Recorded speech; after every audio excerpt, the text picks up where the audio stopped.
So look, Shoota, if the cousins wanted to come shop with you, they wanted you to produce something for them. Like, what's the price range they looking at spending? Honestly, I got a slogan. It's the highest quality sound for the lowest price around, bro. So I just told you the tools I use. I know that's right, cousin. Say that shit one more time. I like that highest quality sound for the lowest prices around. I'm telling you right now. Yeah. You can get a session from me for like $80 for 4 hours. Real shit. Y'all better come shop with Shoota. No. Okay.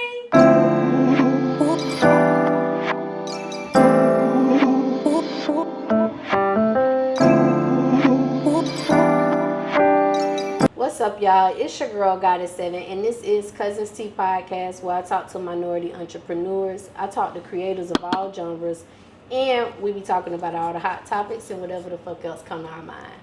Today, y'all, I got a very dope person in the building. I know I always say that, y'all, but he dope. Like, I met him at an event, and we connected. Like, his energy, he got good energy, so I had to bring him on the sofa to come talk to the cousins, y'all. So look, he the CEO of 052 Records. Mm-hmm. He's a producer. He's an artist. He played a guitar. I just found that out. And when I say he an artist, he's not just like an artist in the music industry. He does paintings and things of that sort too. Yeah. And he do a live on TikTok where he give positive advice and tell people to drink water. So yeah, that's true. Listen, Shoota okay in the building with y'all favorite cousin. What's going on, Shoota? Not a lot. Thank you so much for having me. I'm very excited to be here. I've been seeing it just on the phone screen, so it's cool. Yeah, I feel good now. Okay, you a cousin now. Yeah, I feel good. Living in the family. You know? Right, you definitely is. So thank you for coming. Not a problem. Now, are you from Charlotte, Shoota? Actually, I'm from like 2 hours out. I'm from Stokes County. So like Winston-Salem, like the Trefo, and then like 20 minutes from that, Stokes County is where I was raised, and then I went to school. What's the city called? So, a lot of Walnut Cove is where I was raised initially. King, North Carolina, Pinnacle, shit. Everywhere from there to fucking University Parkway and Winston-Salem is where I pretty much was raised. That's where 052, it's actually 052 Records, like a O. Oh, yeah, okay. Yeah, I said 052. Nah, okay. Yeah, it's a highway that I pretty much lived my whole life on. It's old Highway 52, and I moved around that road my whole life. That's where I lived, so that's where I came from. Okay, that make a lot of sense. Yeah, okay, sure. So what is it? Country there? Like what's Very. It's rural as hell. Trailer parks and. Yeah. Oh God, drugs and everything. So what was it like growing up in that type of environment, that type of scenery? It's cool to be from there. It's not cool to be there. That's how my friend put it when he left, and I never understood that until I left. And then when I left and was out on my own, I was like, oh, okay, that makes a lot more sense. It's always stuck with me. The best way to describe it, because like I'm gonna tell you, like I'll be honest, like I missed the nature when I came out here. I'm not gonna lie to you. I straight up did. Like I love nature. I love the woods. I love the beach. You ground your feet in the grass? Yes. I say I'm that type of person. You know what I'm saying? And like I grew up like after I was out on my own and stuff like that. When I was like 16 or 17, I lived in Pinnacle for a while. And I lived like 5 minutes down the street from Pilot Mountain, so I'd go up there and freaking smoke and chill all the time, like all good stuff like that. Like, and so you've been on your own since you was 16? I have, yeah. For real? Yeah. Me and my mom are close. It was just a complicated situation with my dad. So was you like paying bills and stuff at that time? You had to start. Yeah, I had to start paying rent. I was working a job. I had gotten kicked out of school before that, and because it was like my second freshman year, and I got kicked out like halfway through. Then my parents were like, all right, you're going to get a job. So I got a job. But me and my father, we weren't really getting along very well at the time. And, I got kicked out. But me and my mom were close. Right. Well, that's good. So your first place, was it like an apartment, a studio, you rented a room? Like, where was it? It was my friend's couch in a single wide trailer with his dad. Oh, okay. Yeah. And it was fantastic. I'm not going to lie. He was a great guy. He let me set up my trap and everything so I could make money. You was trapping? Of course, yeah. What you had? Them trees? Anything you needed. Oh, let me find out. Let me find out. And I was a minor. This is all alleged. It's for entertainment purposes Allegedly. Only. For entertainment purposes only. Because water and kindness with meat. But, you know what I'm saying? But I had to do what I had to do to get by when I was young. And so I paid rent like weekly to make the payments a little smaller, set up shop, got right. I didn't even need a job until I was like 18, like after I got thrown out. Okay. So yeah. Oh, so and you then, a hustler too? Obviously, yeah. you got your merch and yeah. stuff. You know I do. You know what I'm saying? Like, Yeah, show them your merch. Fun with the drip. You know what I'm saying? Like this is a little demo of a digital print right here. It's about bombs. Like, but it's like it's a nice little play on like those old things you would see like through your grandma magazines and stuff like that. But it's like with guns and bombs and stuff. So Okay. Yeah. So what about your name? You like AKs? I do. Well, you know, like I do. But they're fully automatic weapons. And when I was young, I used to just say like it was one thing. I just came up with it while I was rapping one time. I was like, "Now spit bars like a fully automatic weapon," and that's how I was shooting AK. Yeah, my name was so much cornier than that before that too. I didn't like it anyway. What was I it? wanted to change. I'm not gonna say. Ooh, Somebody it was that corny. You don't want to tell the cousins. I mean, like it was before I was like publishing music too, so it's not out there. So if I can keep people from finding it, I'm not going to. But yeah, like I started getting serious about the rap shit after I started. How old you was then when you started getting serious about it? Right after I got kicked out when I was 16. Yeah, and I booked my first show before I even had enough songs to fill the setup. Like I'm not gonna lie, I only had one song out and it was like a 15-minute set, and I had just made my first song. And I booked it for like that December because like I'm just that type of person. Right. Like, So what did you do with the other 10 minutes of the show? I made like 2 or 3 more songs. You know what I'm saying? And like I mean like, you know what I do at performances? I just kind of go crazy a little bit. I like to have fun. So like I had some fun, you know. And it was a fun night. But it was a good start into the music stuff anyway, because like I had to prepare for a set that I didn't even have enough music for, so there was like already pressure, you know? And like I like the more pressure the better for me, you know what I'm saying, because I move faster. Did you have like, was you nervous or something at your first performance? No, actually. Hey, you thought I would have been? I was at the bar because like I'm not gonna lie, I was 16, right? So I was at a club, I didn't have no ID or nothing and nothing like that. Like I get to the door and because I had set it up with the promoter and everything, but the bouncer had no fucking idea who I was. It was brand new.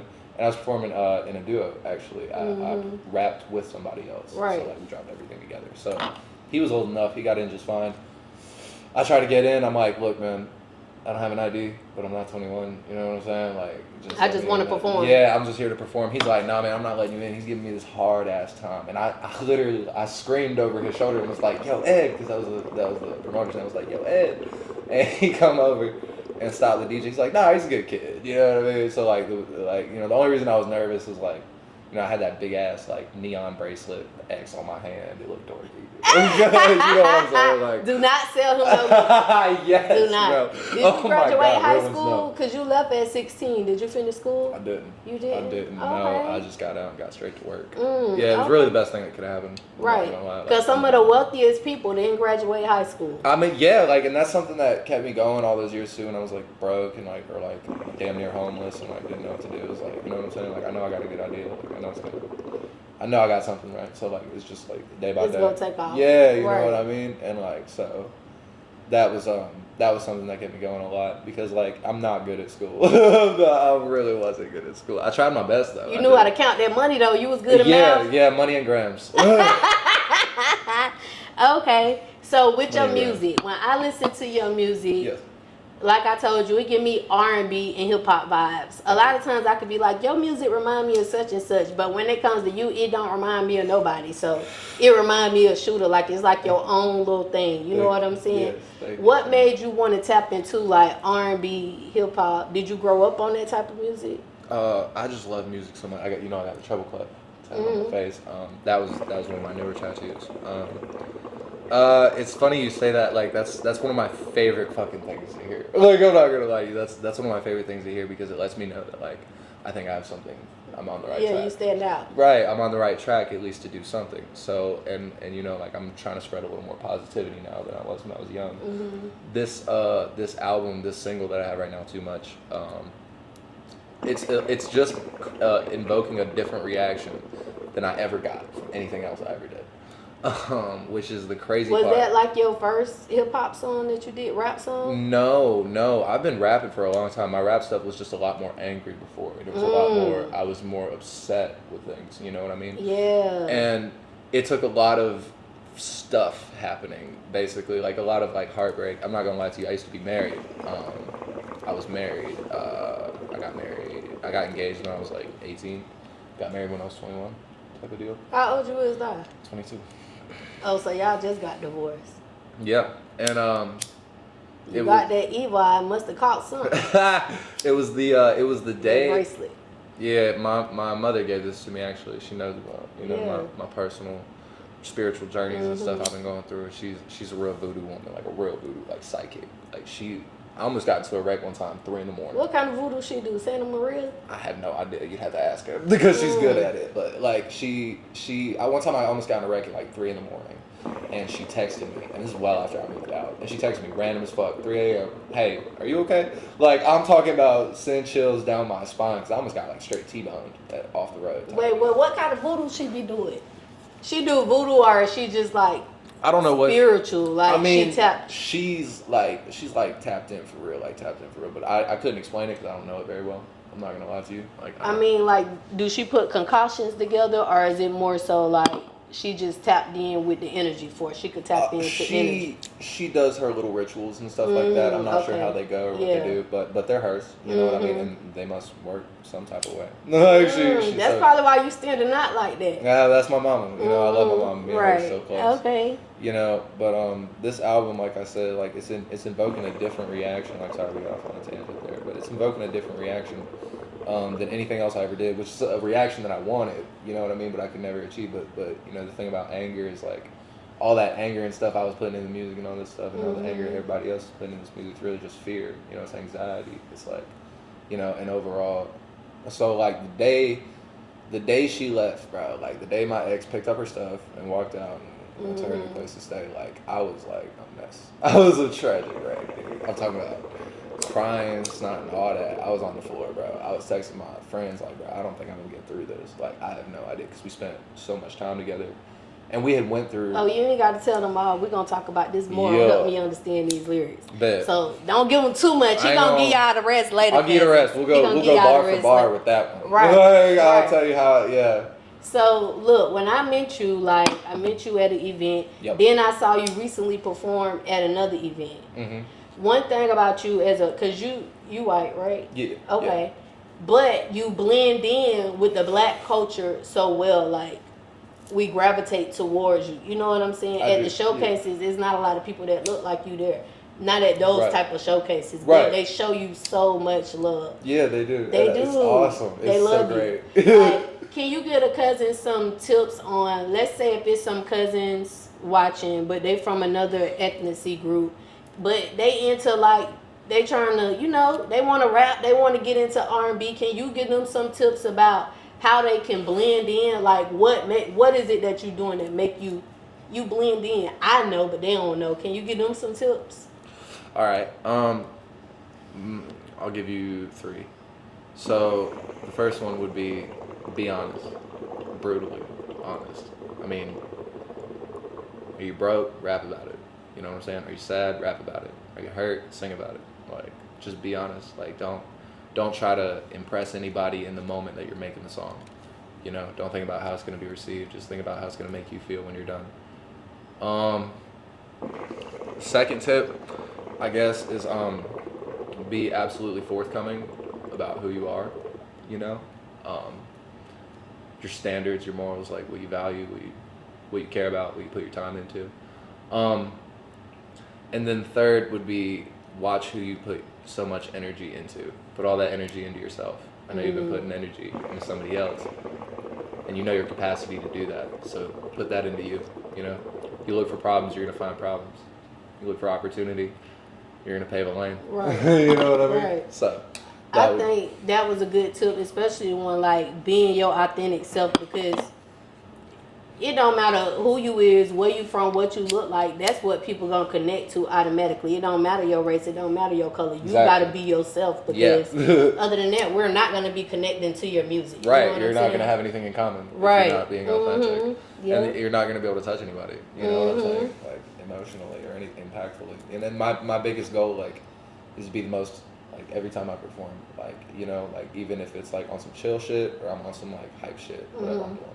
like is to be the most impactful person there. You know what I'm saying? And to be the most impactful person there, you know, you really have to be the most honest person there and say like, hey, this is who I am, and it doesn't matter where I am. That's who I am. This is what I care about. This is what I love. This is what I'm sad about. This is what I'm hurting about. This is why I'm singing. You know? Paint a picture. You know? Yeah, like, definitely paint us a picture. Tell them exactly what's going on. Do you want to tap into any other genres? Yeah, fuck yeah. Dude, so many. Which ones? Fuck yeah.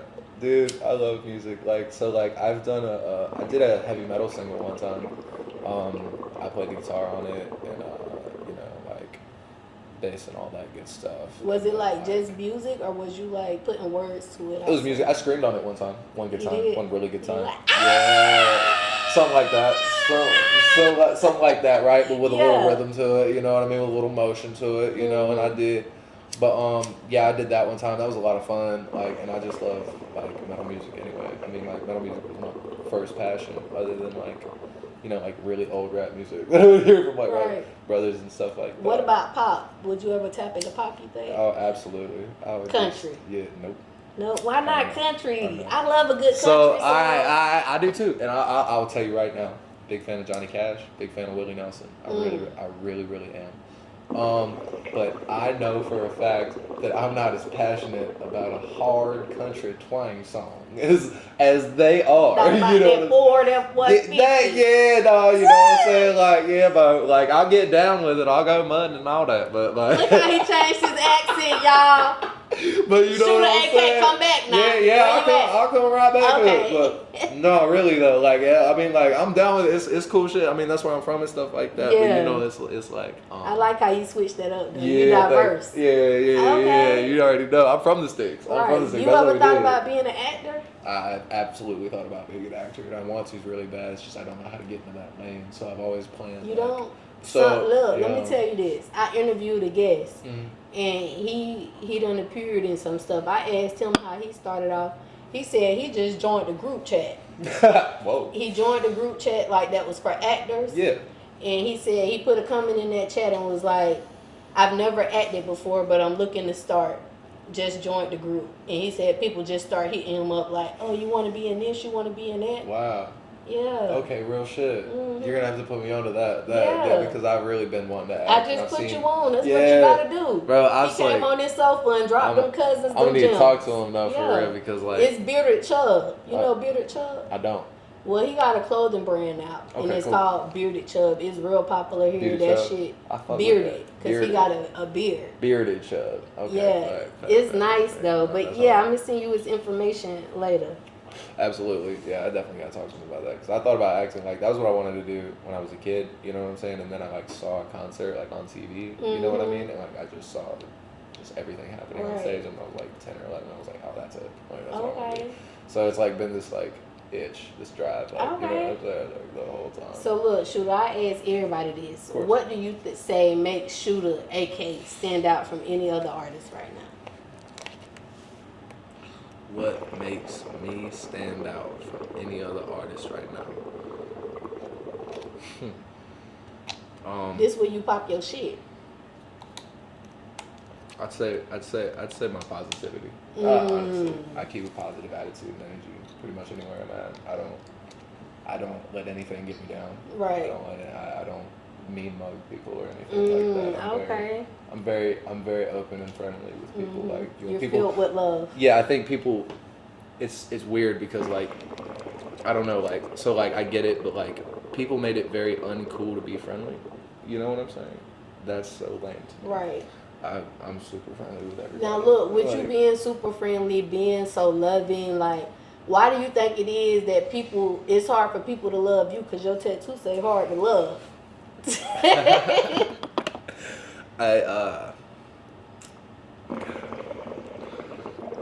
have to ask my ex. I don't know. Oh, she inspired that tattoo? A little bit. I mean, like, I wrote this song called Hard to Love. It's gonna be the single on my next album, and I really liked this. It was like I made the beat, like, but before I made the beat, I just had the guitar sample, so it was just me singing over the guitar sample, and then I made the drums according to that. and I really liked that single, so I just thought it sounded good, and I was like, I know I haven't dropped it yet or anything. That's why you but, put the tattoo on your face? I did, because it helped. It was like a reflection of like what I was going through and how I felt at the time, especially with everything that had just happened. So, okay. Yeah, that's why I put the tattoo on my face and like. Hard to love, because you're really not hard to love, right? I mean, like. You can't, because if you give what it say, you got to give to receive, right? So if you're putting love out in the universe, you should be getting a lot of love. Sometimes you get a little hate. Yeah, but I would think like you getting a lot of love back. Yeah, I mean like, and I get love from my like my fans and everything, especially on TikTok. Water and Kindness with Me, check that out. Almost 3K. We just started this year. That's crazy. Like I started like I don't know like. I guess when it comes to like me personally, especially when I do my vibes and stuff like that, people always talk about a lot of trauma and stuff like that. We get into these things, and I'll give them advice and stuff. They'll be like, "Oh, that's crazy," and and they take it and they appreciate it. That's why they keep coming back. But like I don't have everything figured out. Like you know what I'm saying? Like so like I guess I have like my own trust issues and my own insecurities and stuff like that, and it's nobody's fault. It's my own fault. I gotta like deal with that. So like I understand, like especially because like I do have like bipolar disorder, like type 2 and stuff like that, and like my mood swings can like last instead of like hours to days, it'll last from like weeks to months. So if I go through down swings, it's like. So that's why you started your TikTok. Yeah, I was going through a lot. I just got this, and I was spending a lot of time by myself. I just had to cut off all my friends too, like because of some other bullshit.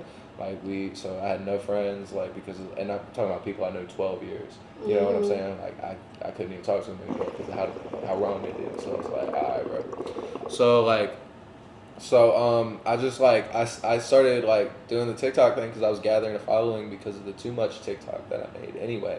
So I started going live with like 800 and something followers because I just had a lot of traction, and I just wanted a place to talk, about like my thoughts on everything, about like how like it's uncool to be friendly, like it's not cool to like love anyone anymore because like what I'm saying, like I understand like what I mean, like backgrounds are hard and everything, like situations are hard and everything, but you can still come out of that with love. Overcome it. You know what I mean? With just straight love. And I mean when you work with God, you know what I'm saying? Like, I know that's right. Love, like the ocean. And bro, I'm telling you, people is your ocean. People respond to it.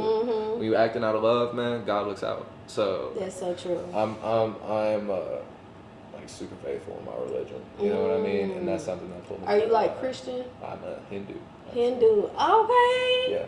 Yeah. Okay, I love that for you. Thank you. Okay. Yeah. So look, what you saying, like you do deal with bipolar, like any cousins that's watching, because this is an advice podcast over here, and let's say they deal with bipolar, like can you give them some tips as far as coping mechanisms that you use to kind of overcome that?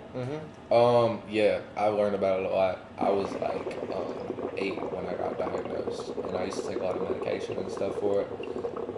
I don't take medications for it now. I do use weed. I do smoke a lot of weed, trip on acid and stuff like that. But like I said, like I use art, and that's not for everybody. But a tip, coping mechanisms, just like straight raw. Like I'm gonna tell you right now, it's just the best thing to do is learn to let something go.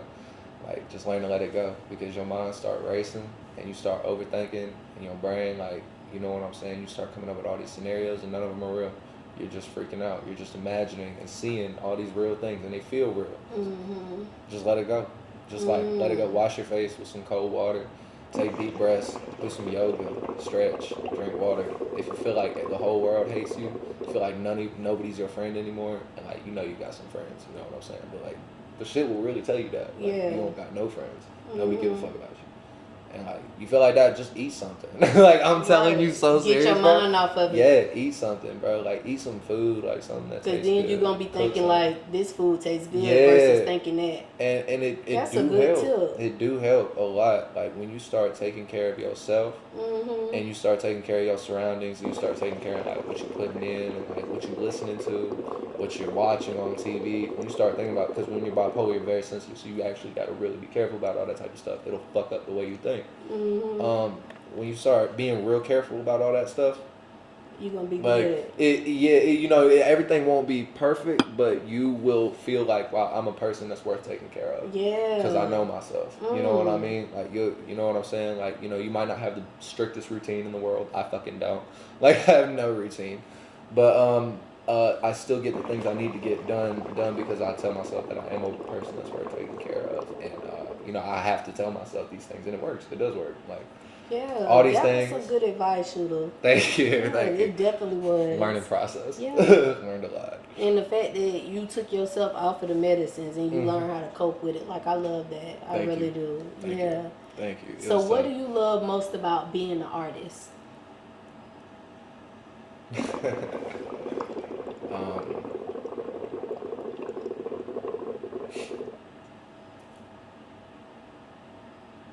I can't believe that's the question that's stumped me. Because a lot. My whole life I always caught shit because I never did what anyone else wanted me to do. And now I'm celebrated for that. You know? Because like you said, my music, like, I love to hear that when people say it just sounds like you. Because it's just me. Right. You know? So yeah. Okay. Yeah. So I know you said like you ain't got no schedule that you stick to and things of that sort. But when it comes to like working on your music, like how much time do you invest in your music? I'm gonna say daily. When I have a project I'm working on, everything. It depends on the project I'm working on because I work on a lot of different things. Like when I was doing my album Dummy Boy, that's 10 songs, right? But it was initially 15 songs total. And that was because, so me and my ex had this really big argument, bro. The room was a mess, like straight up. Ashes, cigarette butts on the floor everywhere. Y'all was throwing shit.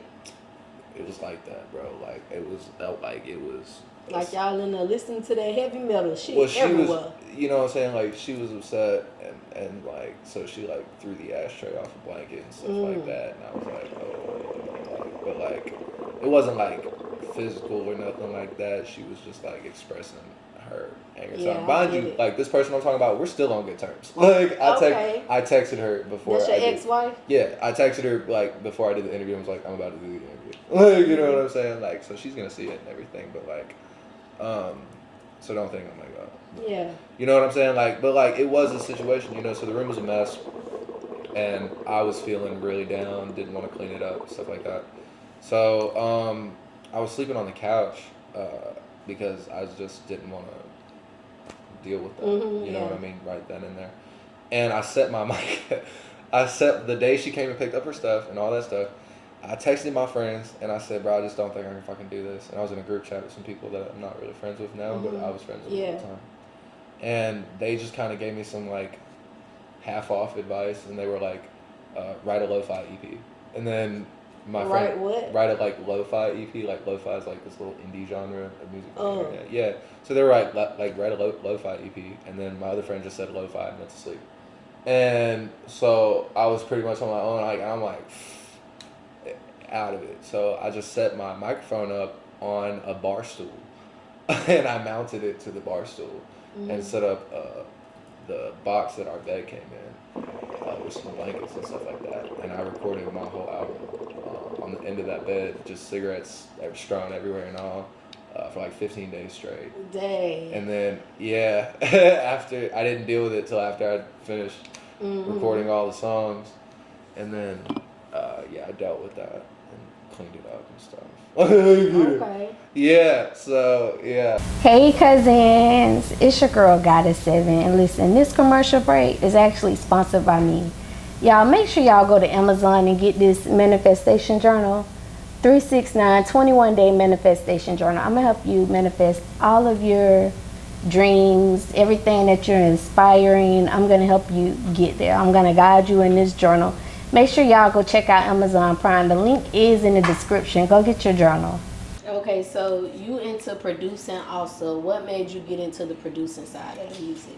To be dead honest, I got into producing because I was really young when I decided I wanted to start making music, and I was from Stokes County. And if you're anywhere from like a rural, low-income trailer park area like that, you know what I'm saying? You pretty much know that your chances of getting into a good studio or something like that are slim to none unless you have like $250 for an hour, you know? And I knew I didn't have another choice. So it was like, if I want to make music, I have to know everything about it. I have to know how to work the equipment. I have to know what kind of effects I want. I have to know how to make this myself so that I can present this to somebody and say, this is professional. Because I want to be a professional. Like, you know? So like, and I was like 15, 16 at the time. I started producing beats when I was like 13 because I just loved music. I pirated a bullshit copy of FL Studios, you know what I mean? Like the demo version or whatever, you know, FL Studios 12, I think it was. When I was like 13 or 14. So when you produce the beat, is like you get the beat and you make it sound better? No, like I would make the sample from the ground, like I'd make it from the ground up, like when I was a kid. Like when I first started making beats, like I used this website where I could get free loops. And then after I learned. Loops? Like loops, like little like free little samples that are not copyrighted that you could use to produce some sort of song. For your lighter? Nah, my little vape, my little dab, and I had it in my hand, but I'm drunk. You know what I'm saying? Is you sitting on it? That's a good question. It's right there. You can leave that in the video. That happens every single day. You can Okay. absolutely leave it. That happens to me every day. But yeah, so I would use these free little loops, and then I started learning how to play the piano and the keys and stuff like that. Like just teaching myself how to do it because I learned how to play the guitar and all those instruments by ear. Like so, I listen to like instruments and notes and tunes and just work them and figure out how to play them, and then I could make my own notes and stuff. So then I made my own little loops and stuff, and I could like produce the beat from the ground up with the drums, the snare, the 808, all that. I made a beat one time with an air hoop, like it was just like this like Indian instrument. Like it was cool as fuck, and it was like on some like garage band shit. But I always think about it because I've never got to use it. Like you know what I mean? So it hurts, yeah. But that's how I got into it. I just kind of knew, like, and that's how where 052 Records came from too. Is like I was so far out, you know what I'm saying? Like I had never even been to Charlotte, you know what I mean, before I lived here. What made you come here? Circumstances. I got evicted from the place I was living in Winston under the like COVID moratorium. But I mean, okay, outside of your circumstances, what made you say like, fuck it, I'm going to Charlotte? That's where I had a room. A friend of mine, who I did some business with, he had an extra room. Oh. So just that's how we ended up here. Yeah, you know, you just kind of like let go and let God sometimes. And you're like, there's a room there, so that's what the fucking take. Like, fuck yeah. So, ended up here. Now I'm here. Right. You know, I've been here ever since. Okay. Like straight up. Like, but that was like, yeah, it's a really weird time. I'm not gonna lie. Okay. So, you like mix, master your own music. Like, what tips can you give the Cuzns for mixing and mastering? Like, one tip. One tip for mixing and mastering.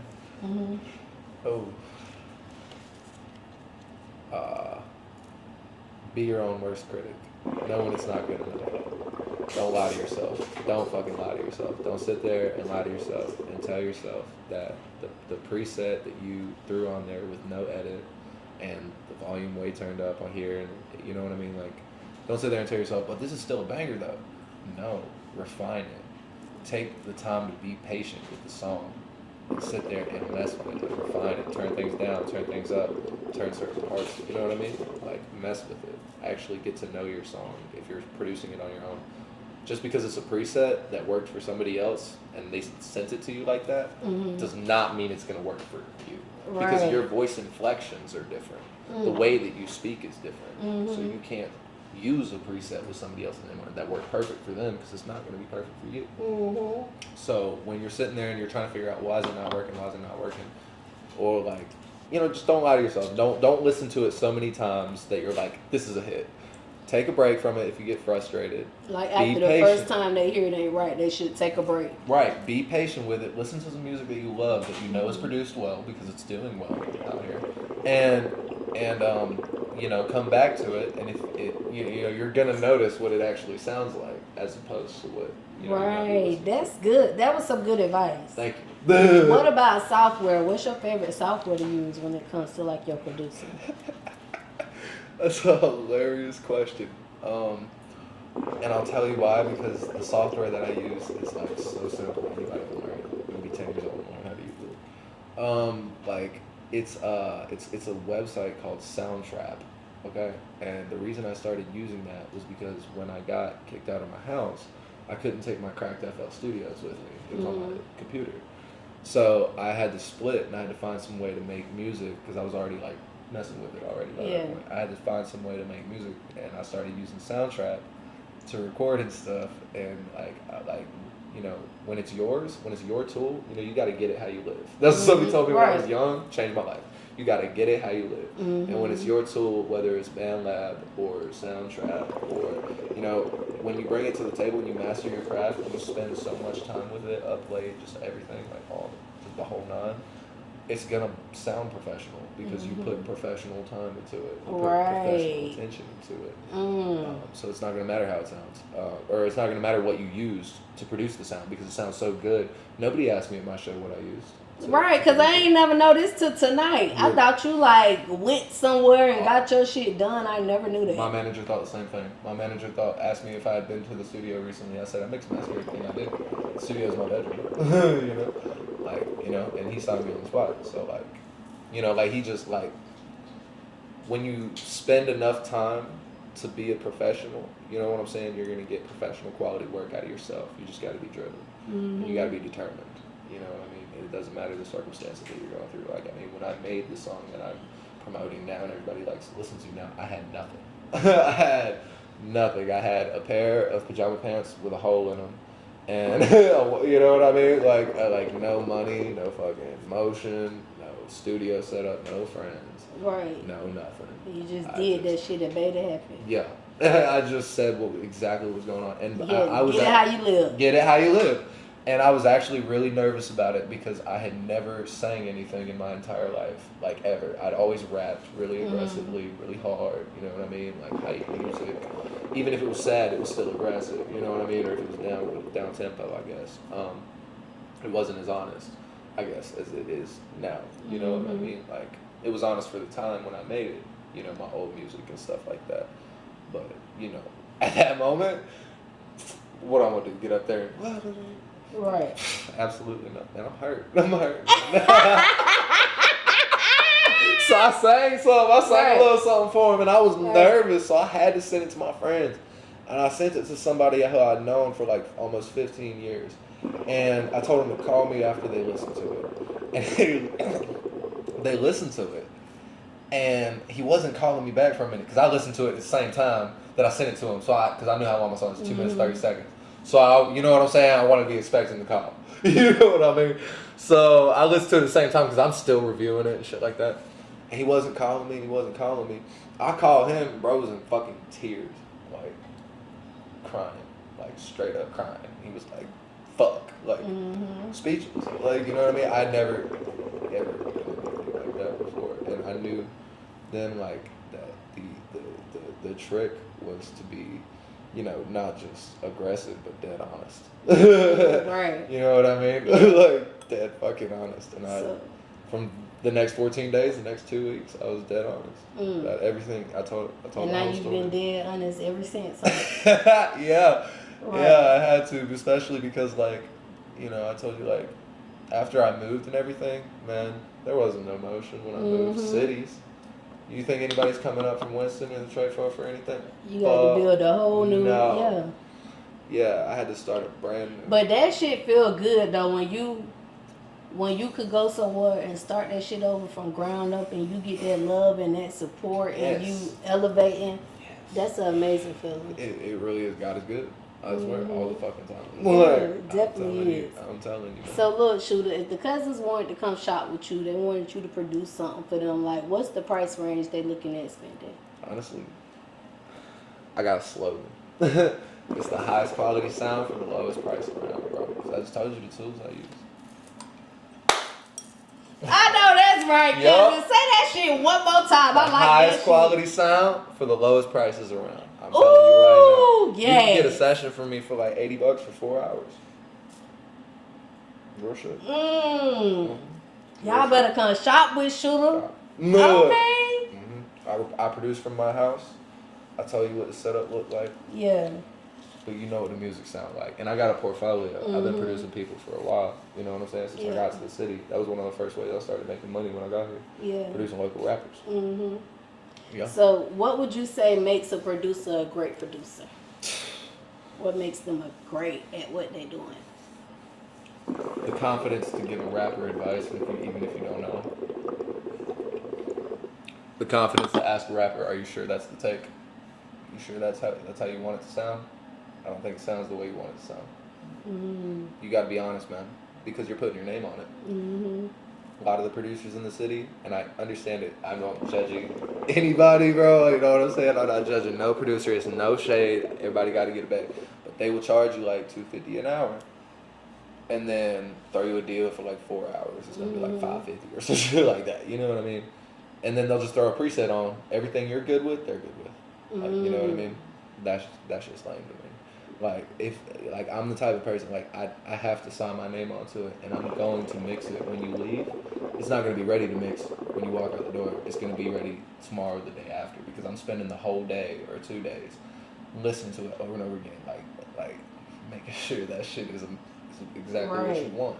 You know what I mean? So the confidence, actually, honestly, to ask a rapper like, are you good with that? Is that the take? Are you sure? It sounds a little goofy. Okay. You know what I mean? It don't sound the way you want it to. Right. I've done that several times, but the song ended up coming out exactly the way they wanted to. They were happy with it. They posted it, promoted it. You know what I mean? And you know, it's no shade at them. You just got to know like how to approach people. It's It's no not shade. what you know, say, it's how you say say it. Yes, Right. it's the attitude you bring to the table. Like, are you trying to help them or belittle them? Yeah. You know what I mean? Always be friendly. Always be willing to help somebody. Willing to help somebody who hasn't been in the studio much. You know, if you can tell, especially that they don't know how to inflect their voice a certain way, they have to know how to do that, or it's gonna sound like shit.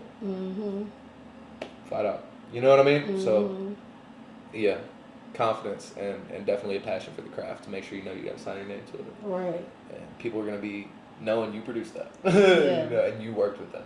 Okay. So you also have 052 Records. Yeah. Can you tell the cousins a little bit about that and what you have going on with that? Fuck yeah. For sure, dude. So like I said, I started 052 Records.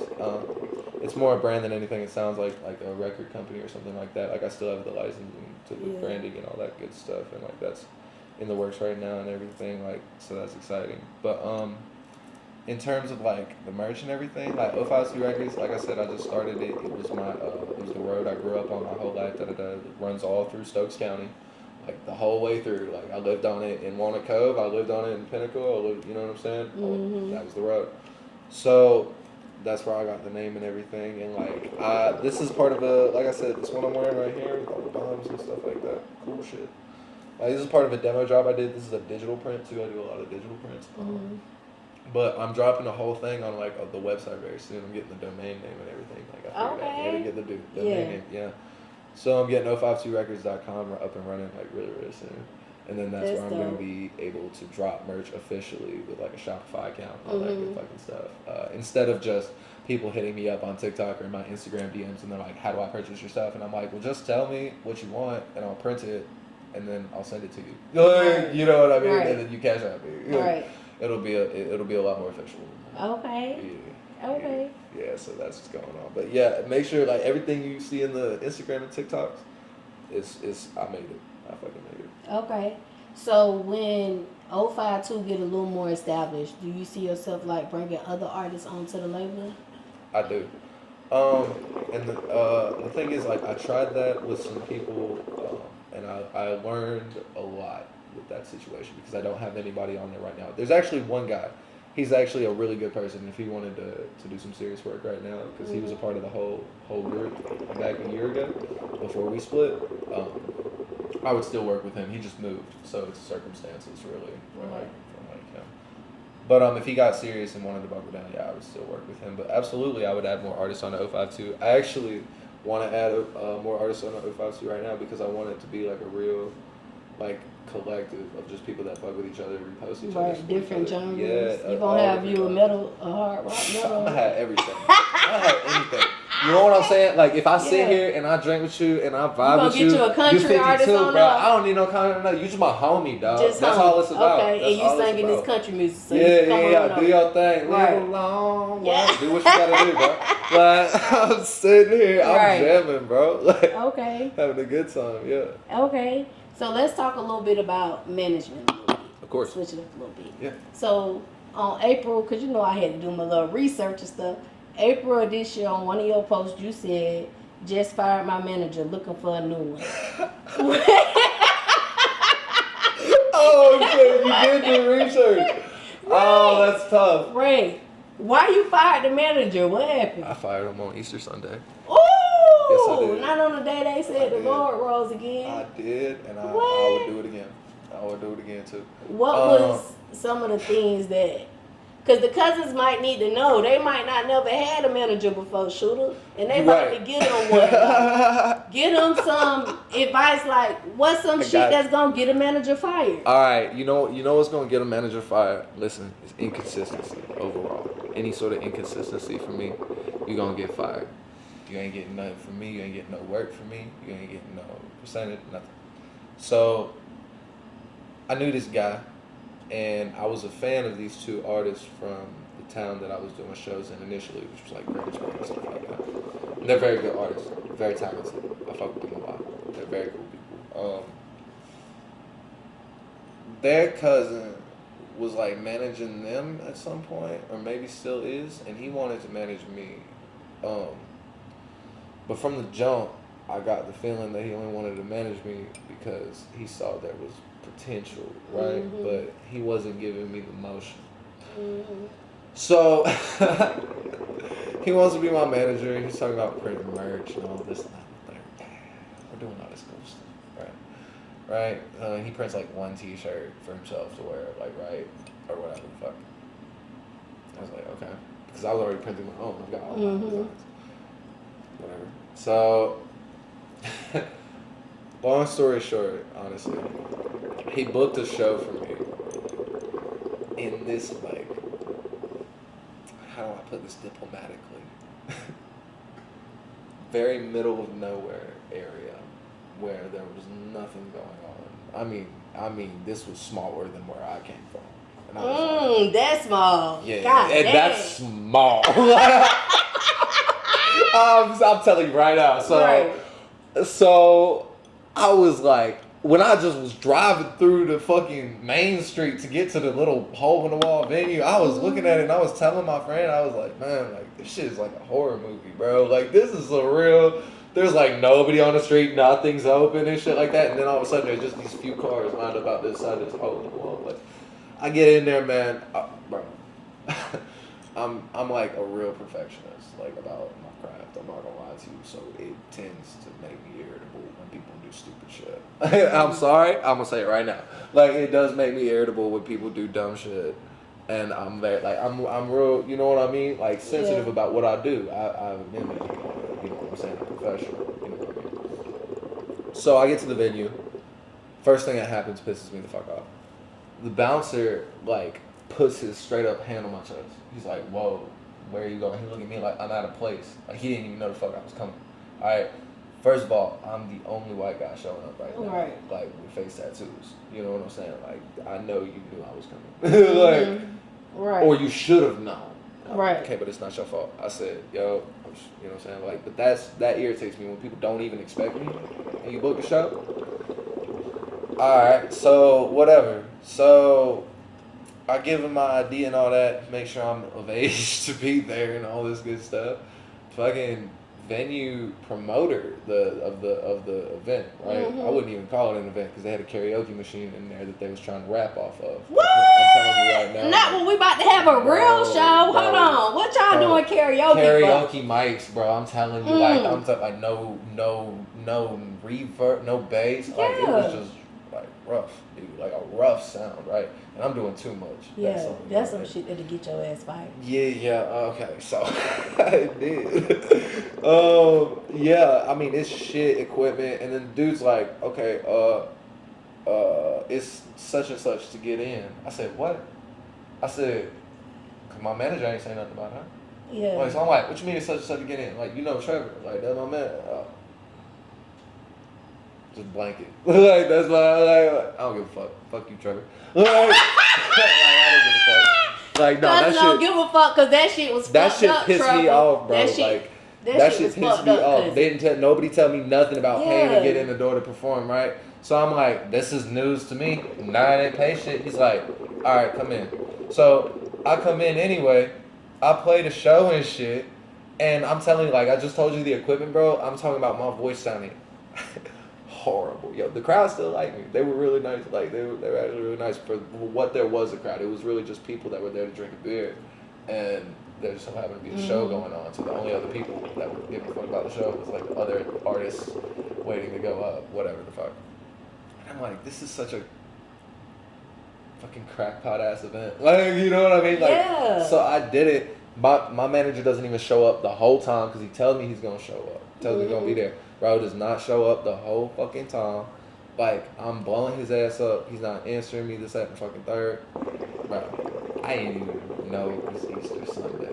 I just waited until it was the morning time. I was like, yo, you're fucking fired, bro. Like I can't do this shit. I tried to give him a probationary period. Like, I'm like, bro, you gotta do something. You gotta tighten up.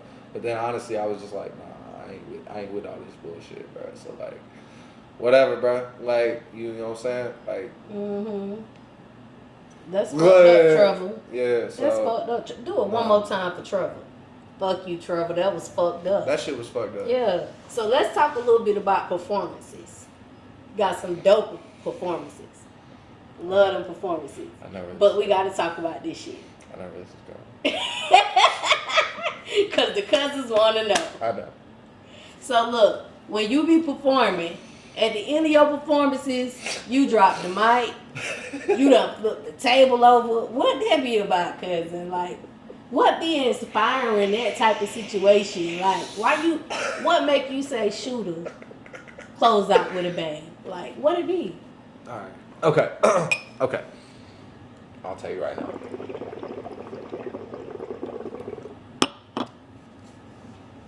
So, the first time I dropped the mic, I was, it was in an attempt to be the most impactful person because I knew I wasn't going to win the competition or whatever, anything like that. Like, I already knew.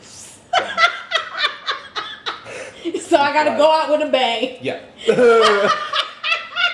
So I had to be the most memorable person there. Right. Right? And it was a split-second decision, and you can tell, like, there's a video of it that exists, and you can tell I just, like, it wasn't like a, like, mic drop. Like, it was a mic, Mic throw. a mic I fucking, threw that yeah, no, I bitch. threw that Ain't bitch. anyway. Straight up, I just threw it. Yeah. And I walked out the front fucking door. I didn't even walk out the back door. I walked out the out back. right I walked after out the the very, shooter? dude, I was already out the door when it hit Ooh, the so ground. that meant, bitch, When it I'm hit the out. ground, I was gone. You was really out. Yup. I didn't Mic hear drop, I didn't bitch. know Done. applause or nothing. I didn't hear Right. it. Yup. They were looking for the battery. It was a mess. So what about recently? So- Was it just like a part of your performance you already Which one? had planned it? Which one? Who got a banquet? Oh, when I still dropped that mic? Mm-hmm. No, it wasn't like rehearsed or anything like that. It was more like I enjoyed the reaction I was getting from the crowd at the time. Oh, so you was I just like wanted really to, into it? Yeah, I wanted to leave a stain on their mind. You know what I mean? Like, just so they remember, like, man, that motherfucker dropped the mic. That's crazy. What about when you flipped that table, Shooter? The cousins want to know. They said, cousin, can you ask them about this? I said, yeah, we're going to talk about it. We got to talk about it. Okay, so I air it out. I air the whole thing out right now, right? So, I get there, right? And I'm going to be honest. It wasn't as many people as I was expecting. Okay. But I figured, you know what? I'm already here. It's South Carolina. I had to get a ride out here. I'm going to do my thing. I'm going to show up. So, I'm in the club, like, right? I'm chilling, the music's going, I'm rolling my weed, I'm hitting it. They tell me to put it out, so I put it out. But I'm still chilling and everything, like, woo, woo, woo. And end up my time going up, right? So I got the mic and I had a 2-song set, and like you know the music I do, right? But like also like it's just fun because like I can do that kind of music and elicit like a reaction, like a real reaction from people. Right. You know, especially when I'm really showing out. And okay, so I was unhappy with the turnout of the show, but I wanted to do like there was a good enough crowd. There was lights, like there was good enough for me to make an impact, right? So so I start performing. Crowd's kind of dead and everything. I just like immediately, instinctively get up on the seats, right? Like I'm up on the seats. I'm going, you know, I'm singing literally "Girlfriend," like right, but people just fuck with it. So I just like love that, especially like when they're the right kind of drunk and it's the right time of night. You know what I mean? Yeah. They So fuck with about it. 1 o'clock? Yeah. Oh, right. So it was okay. late. So maybe not that late. Maybe like 12:30. 12:30. Yeah. Okay. So I'm up on the couch. I'm singing and stuff like that, going through the chorus and stuff like that. And security come and tell me I'm drunk, mind you. I am drunk. I'll say right now I was drunk. But security come tell me to get off the chairs. So I was like I was already like a little irritated. I was like, no. But I did. I got off the chairs immediately, and I went to the other side of the venue, right? And I'm rapping to these people here or whatever the fuck. Security walks back, so I was like, this is gonna be fun. So they walk back towards the back of the building, and I jumped back up on the couch again. You know what I'm saying? Like, now everybody's really fucking with it. You know what I'm saying? Like, now they're like, oh, okay, this motherfucker go hard. Like, you don't give a fuck. Yeah, you know what I'm saying? You love it, baby. All right, down, all right. All that. Right. Like, the 30 people crazy. that was in there was like, that shit going on. That shit lit. Okay. That shit tough, Okay. right? So I'm fucking with it. I'm actually getting some people standing up that hadn't stood up all night. I'm feeling good. Okay. Right. So before he come back out, I jump off the couch. Right. So you know I don't want to come back and say something again. Before he come back out there, I jump off the couch, and I'm singing and everything. Woo woo woo. Too much. Come on. And I'm drunk, and the crowd's feeling me by that point. So I'm like, all right. I made a calculated decision. Because, and it wasn't very calculated, it was a drunk calculation. It was a drunk calculation. Right. It was. Okay. And I was like, you know, I don't really, you know, the promoter here is cool or whatever. Like, but I don't really, you know, like, whatever. You know what I'm saying? It's like, I don't know the venue owners. I don't know who else is running this. It was like, I don't even really perform in South Carolina that much. So I was like, fuck it. Ball out. Right. So too much come on. First thing I do, I don't just get up on the seats. I get up on the seats and start sitting like in between, like where the seats sit like that, and I'm just like going crazy on that song or whatever. People and the DJ's turning me up hard as fuck too. I might add, DJ is turning me up hard as fuck, which I was like, hell yeah. Like I was just like during the whole song, I was like, yeah, I got a little hype on, you know what I'm saying? And like all the phone lights are out because he's telling them to pull their phone lights out, so I'm feeling good and everything. But like I know I'm not gonna win no fucking competition. I don't care about that. I'm not here about that. I want you to remember me. I don't want to blend in with the rest of the night. You know what I'm saying? I don't want to blend in with the rest of the night. I'm serious.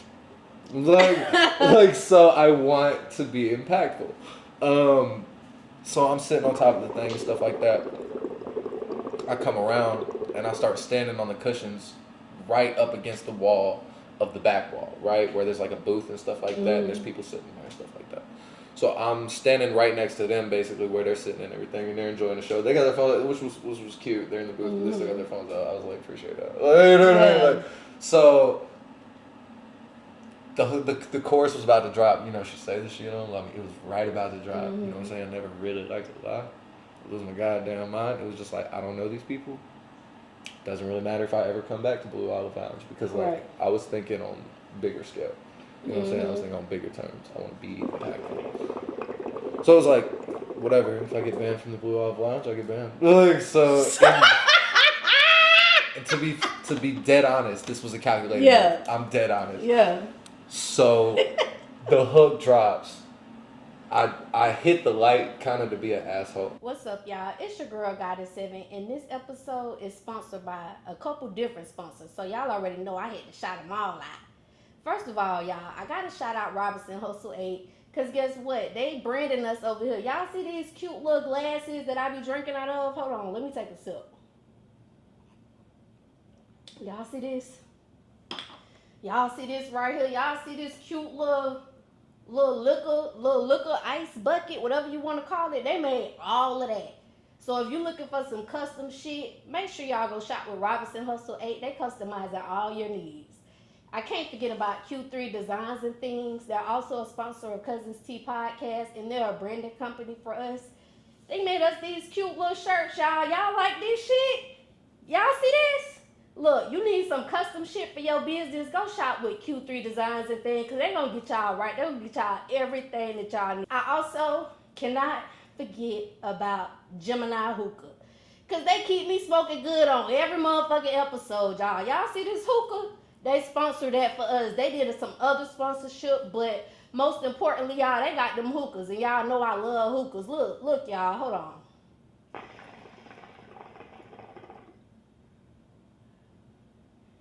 See that cloud? See how that smoke just come out real thick, real cute or whatever? You could be smoking like that too, y'all. Go shop with Geminiih Hookah. They got these ice packs. They got these portable hookah tips. You can take this thing anywhere with you. And they got hookah candles, y'all. They got different shisha flavors. They can make you anything you want. So make sure y'all go shop with Geminiih Hookah, y'all. Go get y'all hookah. Until next time, cousins. Bye. No, but so I hit the light. Kind of just to be, I saw the video that somebody recorded, and somebody got some good little snippets, right? So right at the very end of this one video, as I was performing, you can see me, I smacked a little bit. I didn't throw it, I just smacked it, just to be a little asshole, scare him a little bit, and then I jumped off right there, and I made sure this table didn't have nothing sitting on it. I'm gonna be real, I was mindful, so like that's why like. I was like, I was, because I didn't want to flip nobody's food. I didn't want to spill nobody's drink. I didn't want to hurt nobody. Yeah. So I was mindful of the situation, right? But I knocked over this sign previously. Like there was like a sign standing up like this before I had got up on that chair, and I knocked it over, and the security got it up again, and I was like, this is fun. Like so. So there was this empty table sitting right next to me, which was beautiful. It was like flip me over. Flip me over. It might as well had it written on the wall right above it, because like it was like, okay, fuck it, boom, like, because I didn't know if I was ever gonna be back there again. So like, if I'm never gonna be back, you're gonna always remember the time I was there. Like, so and I, like I said, I was mindful, didn't hurt nobody, didn't spill a drink, didn't throw nobody's food. But I was being very civilly disobedient. I was. I'm not gonna lie to you. It was a solid act of civil disobedience, which I didn't mean it to be mean. Okay, please. It was all love. You got a job to do. Right. I got a job to do. You know what I'm saying? So what if you could turn the hands of time? Huh? What if you could turn the hands of time? And thinking about how it is now versus, would you turn the table? You would turn that table over again? I don't regret anything at all. He's gonna leave an impression. Because here's my thing. You know, because I flipped that table, there were some negative consequences. I wasn't able to perform on some shows coming up that were supposed to be my spot that they had to give away. However, why they was never mind. I ain't gonna ask you that. I'm gonna ask that person why was they mad. I'm gonna find out who it was and don't worry. It's gonna be a part 2. You're talking about the DJ. I know. You talking about the DJ. I'm talking about whoever was mad because you flipped over the table and they done canceled the show. Oh, they didn't. I don't know if they canceled shows. I didn't know they did all that. Oh, I ain't saying they did all that either. But you said you couldn't perform at it. Why couldn't you perform at those shows? Yeah. Okay. So they didn't cancel the show. So they had to give my spot away to somebody else. Like they made a competition. Somebody won that spot. Right.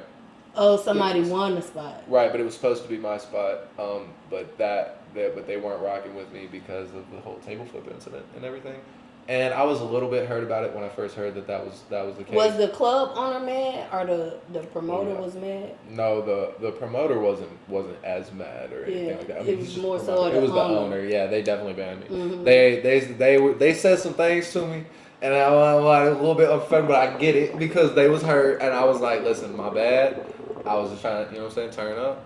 You know what I'm saying? But the You gotta table ban was me, it's okay, right? Yes, it didn't break. That's the thing. I didn't like go out of my way to The throw table it. was okay. The table was fine. The table Okay, still exists. okay. The floor is not even scuffed. You know what I'm Okay. saying? Like, so like that wasn't. You know, I was mindful of certain aspects of it because I don't want to break anything. I don't want to fuck anybody's shit up. Right. I don't want to piss anybody off.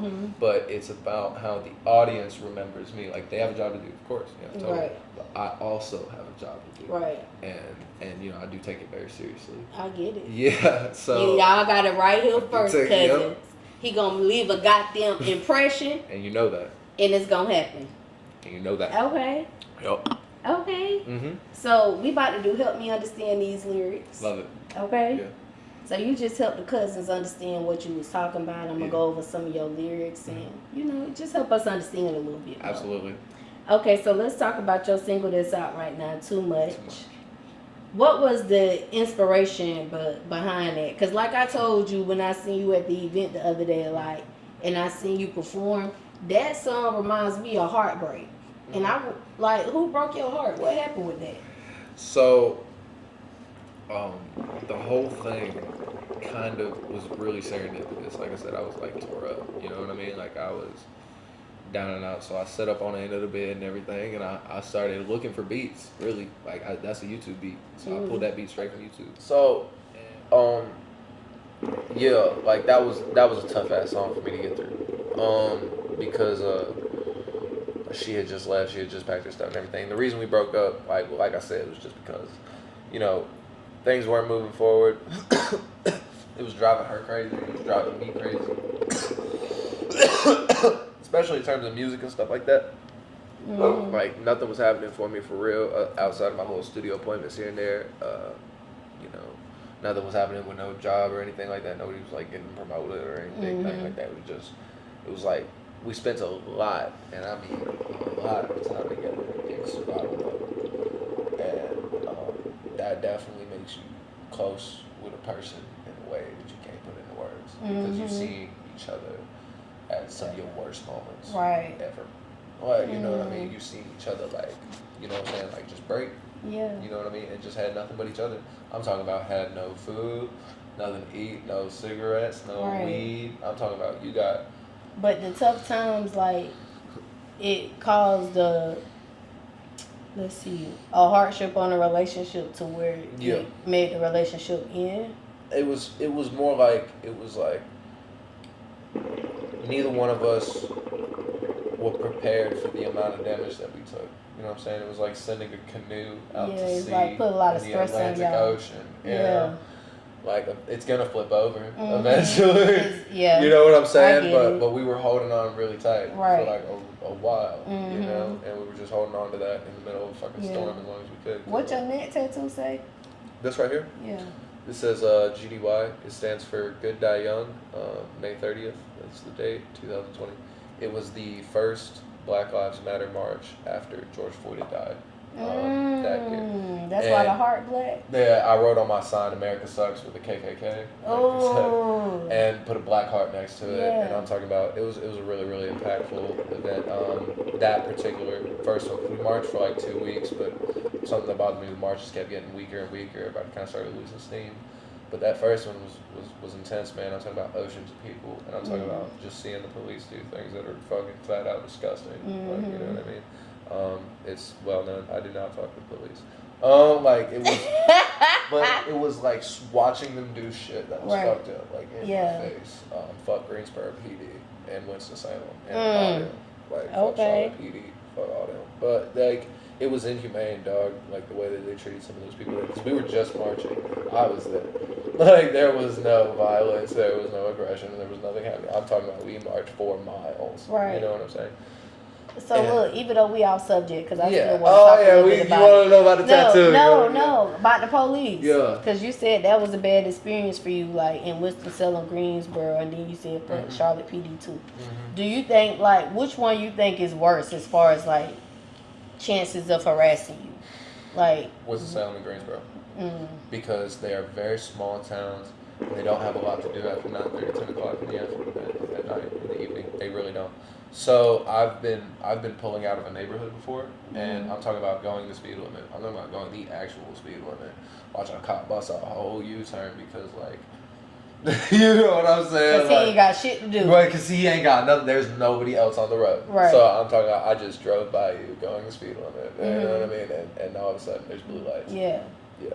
No. I saw Greensboro PD. I saw the Mace 15-year-old girl that was standing right next to me at that protest. I was standing right next to her. I was talking to her. I was getting to know her for a little while. That's how you knew she was 15. Yeah, I was talking to her. Yeah. Because me and my friends like heard about the organization. Like the dude that had organized it, he went through every legal means to organize it, and they all said no. I'm talking about this turned into a fat protest. You know what I'm saying? And so he just went out there and started marching, made an announcement, got more people, and it became this big thing. It was beautiful. And this 15-year-old girl at the end of the night was standing right next to me. We were down there by Woolworths because a white supremacist had thrown a brick through the window and was trying to blame it on Black Lives Matter. The news had shown up. Yeah, of course. So yeah, that happened. People saw it. So we were down that way after starting like way off. And I was talking to the girl, like, what brings you out here? She's like, oh, my friends came out here and stuff, and it was just really fucked up. Like, da-da-da. She's 15. But she's out here. She's got this thing. So, like, I might bet she's this tall. Bro, so the Greensboro police started backing us up with the bicycles because we were in the street. We had an ocean of fucking people surrounding everybody in front of that fucking straight up. And then they started backing us up with their bikes. I'm talking about they were hitting me in the ankles with their bicycles and shit like that, backing us up onto the sidewalk. So they're hitting me in the fucking ankles, backing me up on the sidewalk. Luckily, I wore my Timberland boots. I was ready. I'm about that motherfucking action. You know what I'm saying? So, like, fuck you. So they backing us up and everything. This girl's getting hit, but she comes over. So this dude that's hitting her with a bike falls over on top of her. One of the cops that hits her with a bike falls the fuck over on top of her. And the cop behind him thought that was some sort of an attack or something when he fell on top of her and just maced the fuck out of her, dude. I'm so serious. I had a friend of mine too. I think her name was like Tori or something like that. She walked by a cop. It's on video and everything. This video fucking exists. She walked by a Greensboro cop. She held up her sign, walking on the sidewalk, Black Lives Matter sign, and he just maced her up and down. Like, yeah. Dang, that's fuck Greensboro, fucked up. fuck Winston, fuck police. I don't give that's a fuck fucked about up. Okay, I can see why you said that, cousin. Yep. So let's get back to your lyrics. Yep. So on that song, Too Much, it's the part on there where you say, wish you caught me on a different day. You wasn't thinking about me anyway. Yeah. Gotta smoke so I can heal the pain. Yeah. Yeah. So did the weed make the pain go away? So that's got a couple levels to it. Yeah, actually, because I have a lot of stomach issues with like bleeding and stuff like that. Like I got stomach ulcers and stuff like that. Especially like anxiety just runs in my family. Like all the men in my family got that issue. And I took like Zantac and stuff like that for a long time, but that shit got outlawed and everything. Like that was the whole thing a couple years ago. But really, the weed is what takes the fucking pain away from my stomach when I'm nervous, when I'm anxious, when I'm upset and everything like that. So like, yeah, so it was more like yeah, I was healing my emotional pain and stuff like that too. But I really was just smoking just to get up in the morning. You know what I mean? I was smoking to eat. I was smoking to stand up. I was smoking to go sit in front of the microphone. You know what I mean? Like, because without it, like, it's not just my stomach issues that keep me going, but it's my overthinking. Right. You know what I'm saying? I told you, like, you know, like, I stopped taking all that medication stuff, you know, that pharmaceutical stuff from the bipolar and all this good stuff. I just use weed. I use a lot of, like, acid and mushrooms, too, which really helped me a lot. Like I said, not for everybody. But so acid can help you in a good way? It very much did. Oh, yeah, it changed my life. It actually changed the way that I thought about myself. Yeah. Oh, okay. Yeah, it changed the way that I perceived my brain. You know what I mean? Like I didn't feel so out of place anymore. You know what I mean? Yeah. I felt like I understood myself more, and I use it a lot to do my art, especially. Yeah. Okay. So when you use the weed, like in your stomach hurting and stuff, you going through that situation, how long does it normally take for it to get into effect to where now you feeling okay? Almost immediately. Actually, literally, I found that out because I had a really fucking bad night one night. Like, I had a really, it's a long fucking story in and of itself. But it was a bad fucking night. Like, they were, you know what I'm saying? Somebody came in this house. It was a lot, right? So I got up the next morning after all that had happened, and I was like hurled over in pain. I'm talking about I didn't have my Zantac on me. I was over at homie's house when all this fucked up shit went down, and I was just fucking like keeled up. Like I'm talking about, couldn't stand up straight, couldn't do nothing, didn't have no medicine, didn't do nothing. So my roommate, or not my roommate, we weren't living together at the time, but my friend's sister's fiance, this dude named Isaiah, he was a really good dude. He's still a really good dude. he's a good guy. He didn't have no weed because we were all potheads, but he didn't have no weed, but he had some CBD. Because like it was cheap, you know what I'm saying? And it was like he bought a gram of like CBD with like his last couple bucks because like plug wasn't answering back, whatever the fuck, you know what I mean? And he put it in a bowl and he let me smoke it. And I'm talking about by the second bowl, I'm talking about halfway through it, I was like up, I was moving around. I went to Waffle House right after so that. do you still like use CBD? I just use the weed now, and you know what I'm saying, oils. And, and I mean like that stuff goes a long way. Like in not just my physical health, but my mental health. Right. So I'm a big advocate for that. Like I said, it's not for everybody. You know what I'm saying? But it's something like you wouldn't know. You know what I'm saying? Like it's just something that helps me get through my day. Okay. Yeah. So next on that song, you said, "How are you doing? Where you stand? Where are you going? Do you miss me? Do you like how I be flowing? What's with all the disrespect that you been throwing? Yeah. Did you love me? Did you like where I was going?" Yeah. So what type of disrespectful shit she was doing?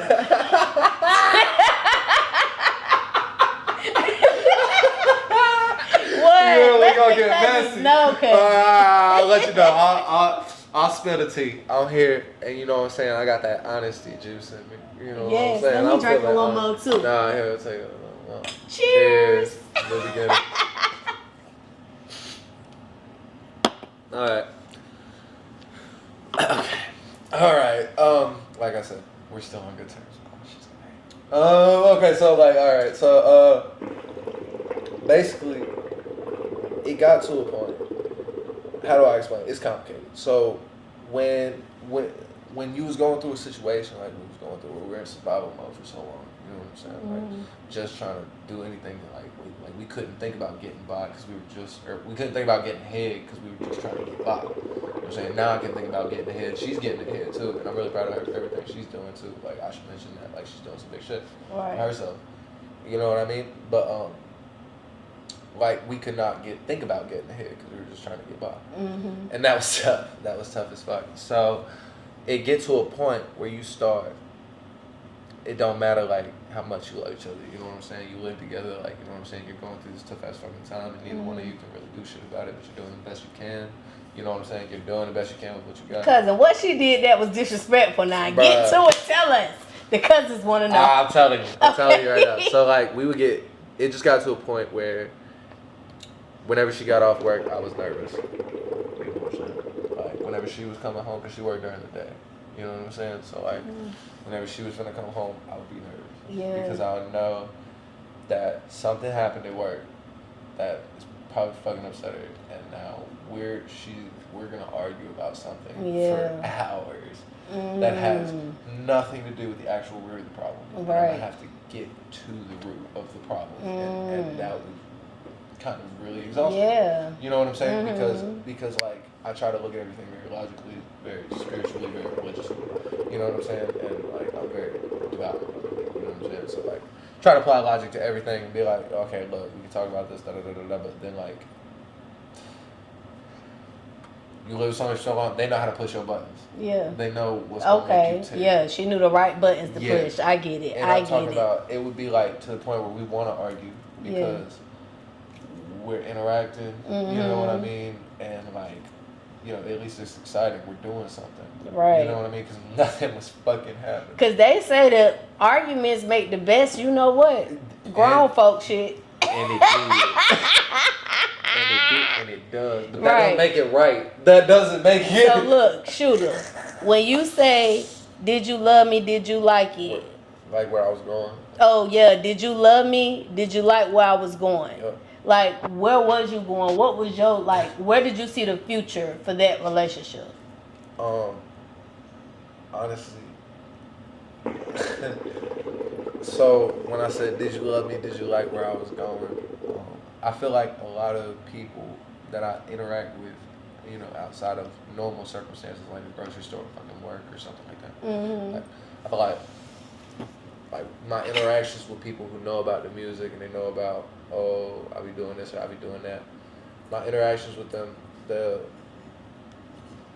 they'll see potential. Mm-hmm. You know what I'm saying? In what I'm doing, and because they see the potential in what I'm doing, maybe that like they want to ride with me. So they want to agree with me. They want to love me. They want to be with me. So the song was talking about a couple different situations. Yeah, it's like, did you love me? Did you like where I was going? I mean, you know what I'm saying? Like it was my way of asking, like, you know what I'm saying? Did you fuck with me, or did you fuck with the idea of me after I was successful? Right, I get it. You saw my vision. Mm-hmm. You know, did you fuck with my vision or me?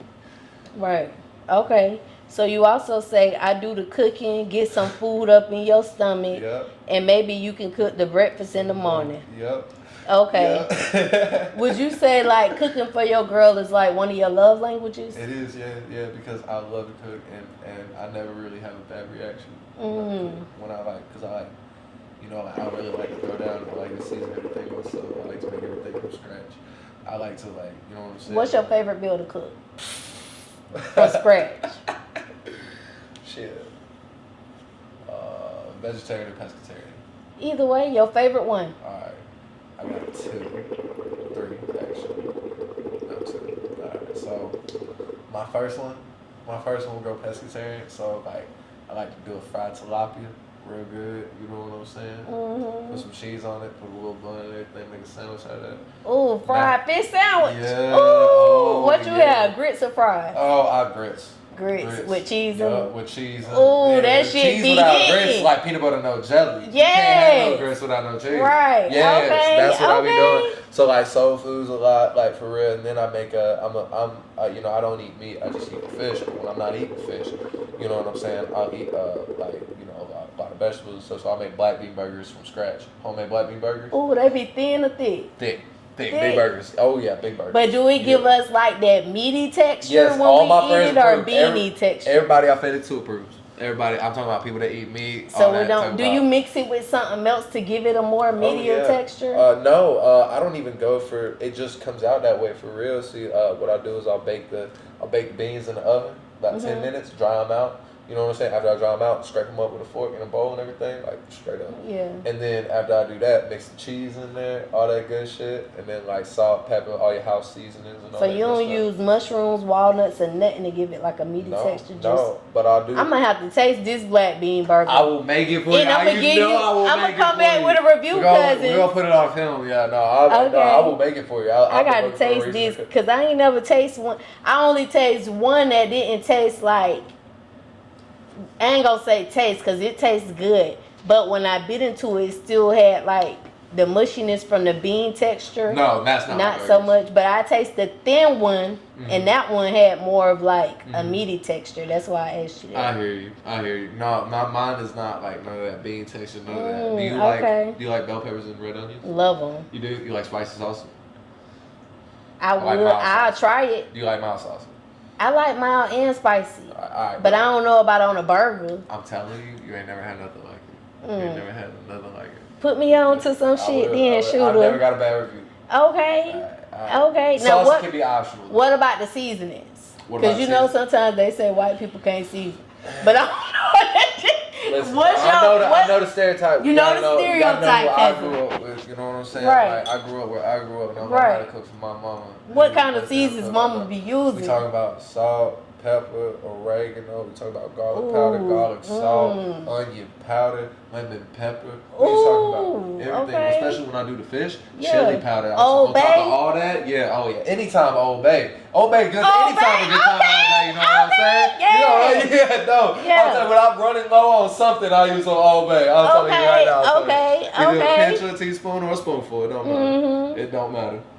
Okay, so you also say either way because you know that I adore you.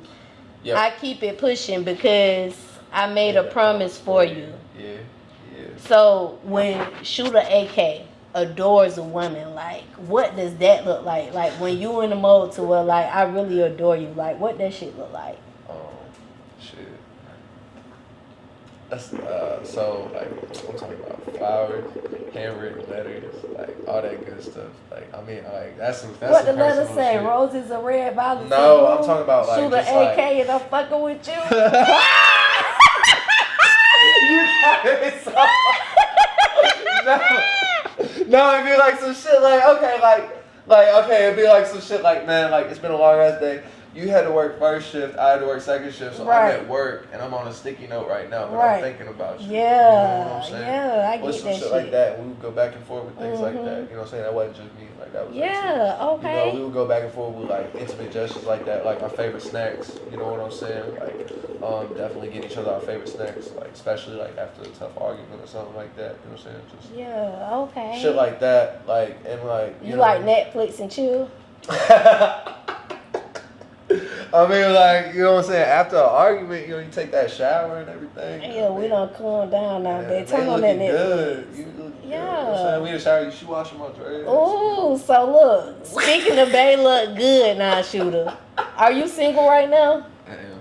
Okay, so for any single cousins that's watching, like, what's something that you look for in your female, like as far as qualities? What's something you look for in bae? Something I look for in bae. That's a great question, actually. That's a fantastic question. Something I look for in bae. That's a good question. Honestly, be straight up with me. Be real. You know what I mean? Like, what are your intentions? You don't gotta lie to me about nothing. I'm a very cool person. I'm an adult. You know, I'm a very honest person. So, you know what I'm saying? Like, whatever you think you gotta lie to me about, you ain't gotta lie to me about nothing. Like, Right. tell me the honest truth. You know what I mean? That's really what I look for. I look for somebody like, am I fucking with you? Damn, I'm fucking with you. You know what I'm saying? Like, you are authentic. You're yourself. Right. You know what I'm saying? Even the most authentic person can be nervous to tell you something.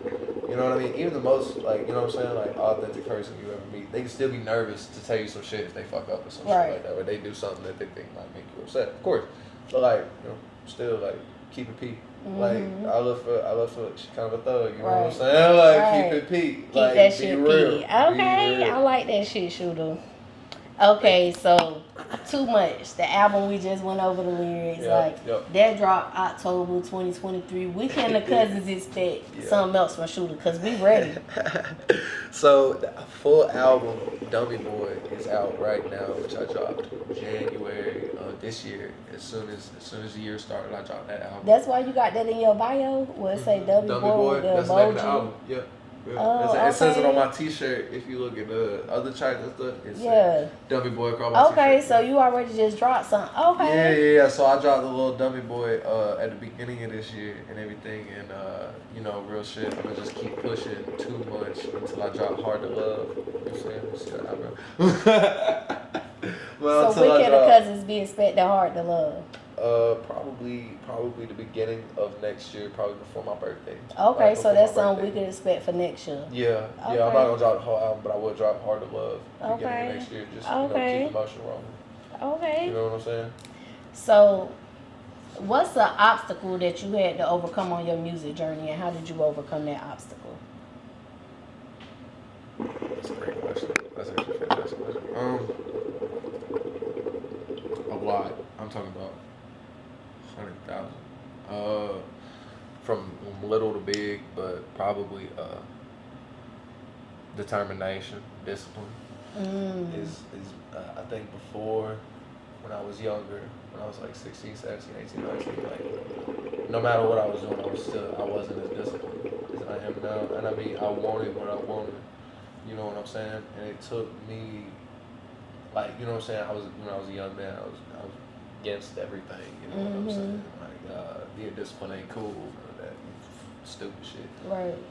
You know, like, that's not cool. But, like, nerd.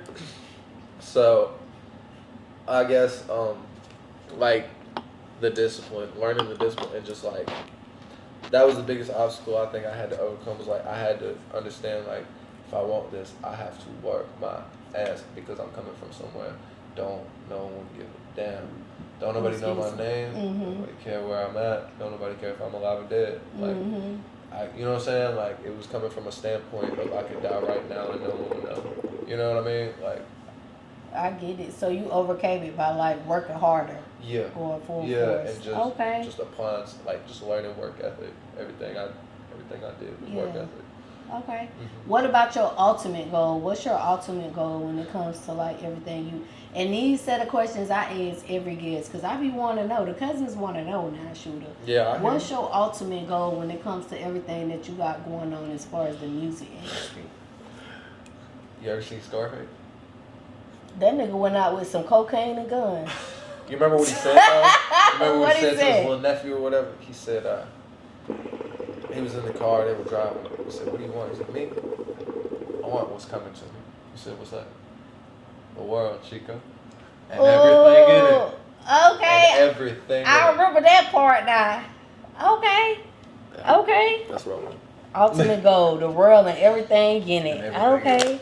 And what about your why? What's your why when it comes to everything? Like, what do you do this for? Love. 100%. Love. Yeah. Like, that's why I do this, because I see so much negativity everywhere, all the time, in everything, constantly, and it's great. Sometimes, in music, sometimes, but it's a cultural thing.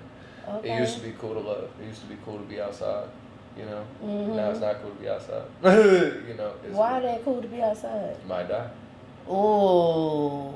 You might die. Okay. The kids think it ain't cool because they want to be on the internet. They ain't coming outside no more. Ain't no reason. Remember, you used to have to come outside. Yes, and the They street in the lights house. would come on. What? They in Man, the house with the internet. I now. got my ass whooped for hanging with the wrong people after the street lights Right. come on. Real shit. My Go mom was have cool as fun, fuck. but Yeah. when the street lights come on, these And they kids don't know shit They about the have street no lights. fucking idea, No. bro. They They don't didn't know ask nothing me but where I was, what? how far I was going. I went far. Right. Like, I Yeah. met some people, Yeah. like real adults. They don't like, know nothing about that You shit. talking about you 10 years old meeting real adults. You sitting in their kitchen, they give you like what the fuck, like Playing what's the happening? game. Yeah, playing the game, eating a sandwich and shit like that, and then like they're like, oh, like what is Roblox and shit. Roblox and shit, and it be no weird shit. It just some neighborhood shit. They don't know nothing about that. Now it's like every time you step out the porch, you might get spun on just because somebody don't like the fucking cut of your shirt. Like, fuck that. Yeah. Like, that shit ain't cool. No, Right. is it really cool to kill people? It's not. Like, it's actually. Is it a lot of killing where you from? Because it's a lot of killing in Charlotte. It don't seem like that because there's so many people here. It's a lot more unjust. This is more unjust. It's in fewer number because it's not a city. You know, it's a rural area. But when it happens to somebody you know, and that's the fuck. And that shit hit home. And that shit hits hard. I know a lot of get it. people who've just been like bragged about shit like that. I'm talking about people you go to kickbacks with, people you used to fucking talk to, people you follow on Instagram. You still follow them on Instagram. Oh, yeah, and then their birthday or some shit come up. Everybody saying happy birthday. Yup, real shit. Crazy. Okay. And that's how, So look, last question before we get into the question of the night. What's one thing that you want the world to know about you? One thing I want the world to know about me.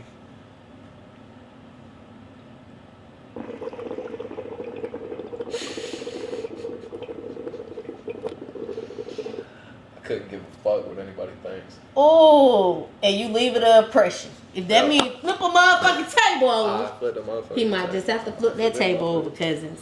So look, I won't break it. he ain't gonna I break won't it, break and it. nobody ain't gonna be And hurt, and nobody's no food ain't gonna be thrown on the floor. I won't. Them drinks He's are not expensive. throwing I them get it. chicken I'm wings. not. I'm definitely not. You know, that's $14 plate. You talking about? I ain't throwing a $14 plate. I ain't fighting over that. Can you I don't move care that? Cause we're gonna have to flip this table over in a few seconds. Right. Look, Right. respectfully, sir, I'm about to perform. Yeah. Right. It's about to go down. Right. So look, we're gonna do question of the night. Question of the night. So when this video drop, it's gonna be holiday time. So let's talk about it. Holidays coming up. Who is that one person in the family or that friend who you is not waiting for them to make that meal? 'Cause you know, it's always that one. Ain't nobody eating that shit. I'm not eating it. I'm not eating it. No, okay. Or what is the dish that they make? Okay. Fuck it, we want to know who it is.